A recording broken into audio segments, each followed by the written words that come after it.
Multiplying by powers of 10. A power of 10 is a number such as 10, 100, 1000, 10,000, and so on. These numbers are built from a 1 followed by zeros. Multiplying by powers of 10 follows a helpful place value pattern. For example, 63 times 10 equals 630. Multiplying by 10 moves every digit one place to the left, so the number becomes 10 times as large. The 0 appears at the end because the original ones digit has moved into the tens place. Similarly, 63 times 100 equals 6,300. Multiplying by 100 moves every digit 2 places to the left. Since 100 has 2 zeros, the product has 2 zeros added after 63.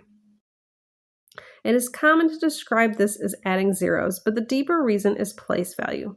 The digits shift into larger place value positions, multiplying the numbers that are actually doing something, then let the zeros dramatically re-enter the room.